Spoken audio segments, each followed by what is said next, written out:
It was acceptable in the 80s. Yeah.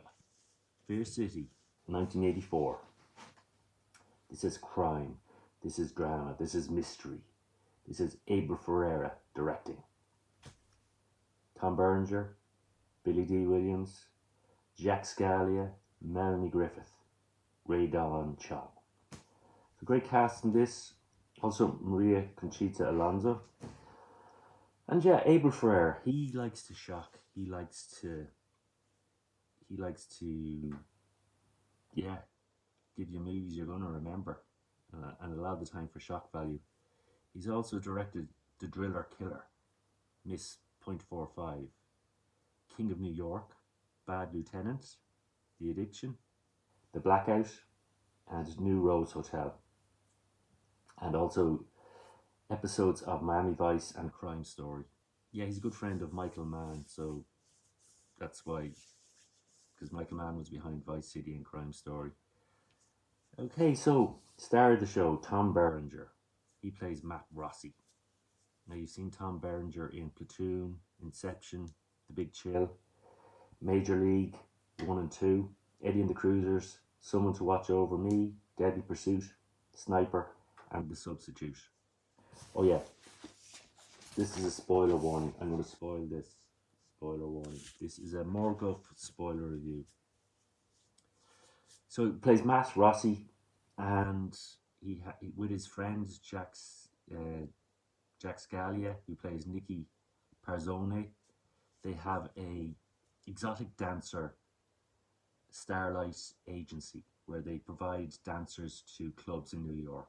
Now this is the 80s New York. This is New York that's very, what would you say? Yeah, it's grubby and dirty, and it's not suited for tourists in some places. It's a bit, yeah, it's a bit old school. Now, Jack Scalia, you might have seen in Remington Steele, Dallas, Red Eye, The Rift, and Lady Boss. And they're both partners. The girls that they have are getting attacked by this crazy killer. And yeah, this killer is into martial arts. He's into nunchucks. He's into samurai swords. He's a bit of a crazy guy. He's attacking dancers as they leave clubs. One dancer gets beheaded. One dancer loses their fingers. So yeah, he's putting the fear in Fear City. Now, Melanie Griffith plays Loretta. She's a dancer, and you've seen Melanie Griffith in Working Girl, Something Wild, Body Double, Mulholland Falls, Cherry 2000, Pacific Heights, Bonfire of the Vanities. And she's an ex-girlfriend of Matt Rossi. And she's currently going out with Ray Don Chung, who plays Layla. And you've seen her in Commando, The Color Purple, Quest for Fire, Crying Freeman, and American Flyers. So Matt he regrets his relationship with her. He wished it hadn't broken off. He's got a lot of, Matt's got a lot of, he used to be a boxer as well, and he killed someone in the ring. So he's got a lot of backstory, and yeah, we see him, we get a lot of flashbacks to, the boxing ring, and he's got a lot of monkeys on his back. He's trying to get over Loretta. He's trying to get back with Loretta. He goes to see her in the changing room just to say hi and give her a present, and he sees her with Layla. So yeah, he's got a lot of problems. One of his problems is Billy D. Williams, who plays Al Wheeler, and he's a detective, and he likes giving the guys a hard time. He likes going to the clubs and checking for liquor licenses and giving the guys grief. And once the murders start happening and the killer starts doing his thing, yeah, he's on the case and he's trying to find out who's behind all this. So Billy D. Williams, you've seen in The Emperor Strikes Back, Nighthawks, Batman, The Rise of the Skywalker, the Lego Movie, and Hit.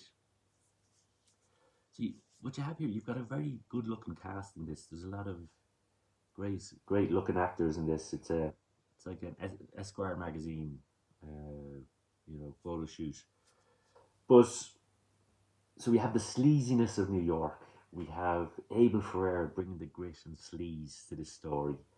Yeah, 80s New York was not a nice place. A lot of crime, a lot of sleaze, a lot of bad guys. And then you have this head case, this crazy killer going around with. We see him training this killer in his what would you call it, his lair, and you see him practicing his fights and his martial arts. But we don't get a reason why he's doing what he's doing, so that's never explained. Now there's another agency that provides girls that doesn't seem to be getting attacked. No girls seem to be getting attacked, and Matty seems to think that the guy behind it, yeah, Carmine's his name, is maybe behind his girls getting attacked, so he's getting more business. So, or not Carmine, what's his name? Goldstein. Goldstein's the name of the other agency. So he confronts the boss of the Goldstein agency and scares him and tries to get a confession out of him, but Goldstein isn't behind the girls getting his girls getting killed. So that sort of plot line dealt with. So we don't know who or why these girls are getting attacked. Just crazy man out there. Now, Layla, Loretta's girlfriend, gets attacked, and Loretta was due to pick up Layla after work, but she goes and she gets a lift with Matt, and they have a bit of a heart to heart and talking about getting back together and things like that. So Loretta feels bad about that Layla got seriously injured because of the crazy bad guy, and she goes back on drugs because Layla eventually dies, and Loretta goes back on drugs and